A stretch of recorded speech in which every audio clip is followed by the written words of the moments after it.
Hello students, आज हम लोग पढ़ेंगे समास। समास में पढ़ेंगे कि समास किसे कहते हैं, इसके कितने भेद होते हैं, द्विगु समास और बहुव्रीहि समास में क्या अंतर होता है, कर्मधारय समास और बहुव्रीहि समास में क्या अंतर है। आप लोगों को संध्या क्लासेज में स्वागत है। चैनल अच्छा लगे तो लाइक करें, सब्सक्राइब करें और कमेंट करें। चलिए हम लोग पढ़ते हैं समास। समास किसे कहते हैं? समास का अर्थ होता है संक्षिप्तीकरण यानी छोटा करना।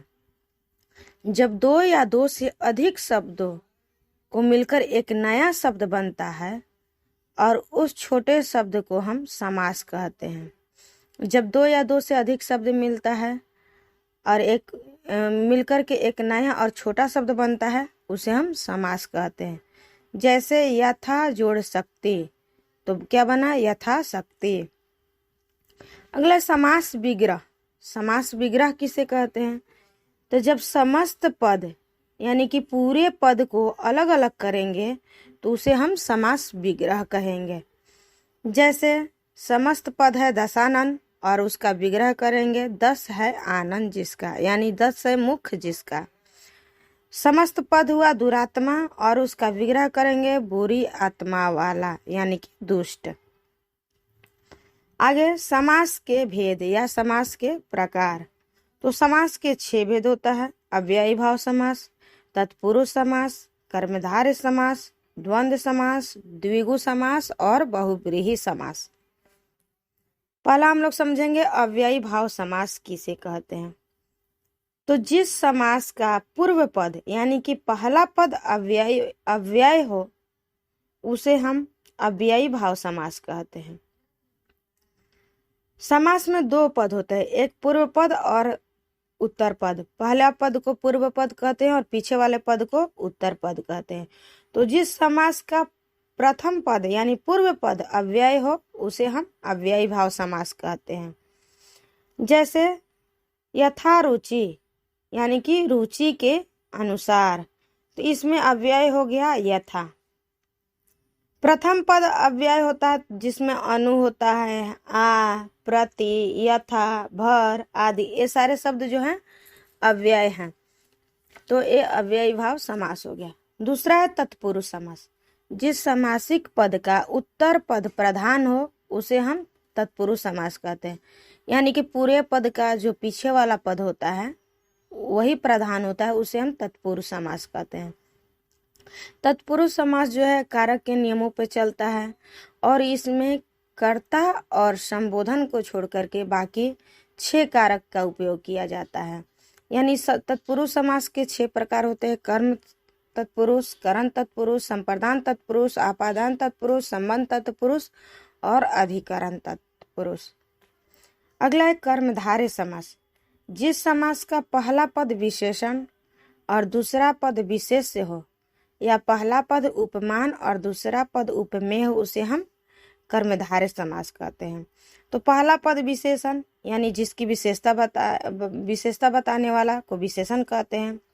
विशेष किसे कहते हैं? तो जिसकी विशेषता बताई जाए, तो पहला पद विशेषण और दूसरा पद विशेष। उपमान जिससे उपमा की जाए उसे हम उपमान कहते हैं और उपमेय जिसकी उपमा की जाए, तो पहला पद उपमा और दूसरा पद उपमेय होता है, उसे हम कर्मधारय समास कहते हैं। जैसे चरण कमल यानी कि कमल के समान चरण। नील गगन, नीला है जो गगन, यानी कि प्रथम पद जो है विशेषण है नीला और विशेषता बता रहा है किसका? गगन का, तो एक कर्मधारय समास हो गया। अगला है द्वंद्व समास। जिस समास पद के दोनों पद प्रधान हो, प्रथम पद और उत्तर पद दोनों पद प्रधान हो और विग्रह करने पर योजक चिन्ह जो है वो छुप जाता है, उसे हम द्वंद्व समास कहते हैं। जैसे पाप पुण्य, तो पाप और पुण्य के बीच में योजक चिन्ह होता है, जब हम इसे विग्रह करेंगे तो पाप और पुण्य। सीताराम लिखते हैं तो बीच में योजक चिन्ह देते हैं और विग्रह करते हैं तो सीता और राम, तो इसमें योजक चिन्ह छुप जाता है, उसके जगह पे और लग जाता है और इसमें दोनों पद जो है प्रधान होता है। 5वां है द्विगु समास। जिस समास का पूर्व पद संख्यावाची विशेषण होता है और संपूर्ण पद किसी समूह का बोध कराता है उसे हम द्विगु समास कहते हैं। यानी पूरा पद संख्या का बोध कराएगा, पूरा पद में जो पहला पद होता है वो संख्या बताएगा और पूरा पद जो है किसी समूह का बोध कराएगा, उसे हम द्विगु समास कहते हैं। जैसे सप्ताह यानी कि 7 दिनों का समूह, यहाँ 7 क्या होता है, संख्या बता रहा है। त्रिफला 3 फलों का समूह यानी 3 संख्या बता रहा है कि त्रिफला। अगला है बहुब्रीहि समास। बहुब्रीहि समास में सभी पदों में कोई भी पद प्रधान नहीं होता है और दोनों पद मिलकर के एक नया पद का निर्माण करते हैं, उसे हम बहुब्रीहि समास कहते हैं।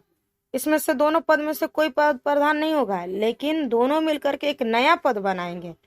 जैसे 3 आंखों वाला त्रिनेत्र और इसका एक नया पद बना शिव। 4 भुजाएं हैं जिसकी चतुर्भुज, जो नया पद बना वो विष्णु है। अगला द्विगु और बहुब्रीहि समास में क्या अंतर है? तो द्विगु समास में समस्त पद का पहला पद जो है संख्या का बोध कराता है, जबकि बहुब्रीहि समास में दोनों पद मिलकर के एक तीसरा पद का निर्माण करता है, तो बहुब्रीहि समास कहते हैं। और कुछ ऐसे पद है जो इसमें दोनों में आते हैं, जैसे चतुर्भुज। चतुर्भुज जो है द्विगु समास में भी आएगा और बहुब्रीहि समास में भी आएगा। अगला है कर्मधार और बहुब्रीहि समास में क्या अंतर है? तो कर्मधार समास में समस्त पद का एक पद दूसरे पद का विशेषण होता है और दोनों में उपमेय और उपमान का संबंध होता है।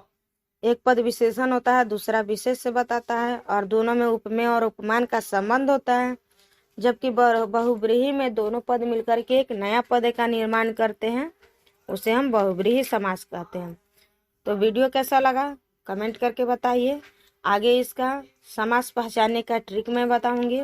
धन्यवाद स्टूडेंट्स।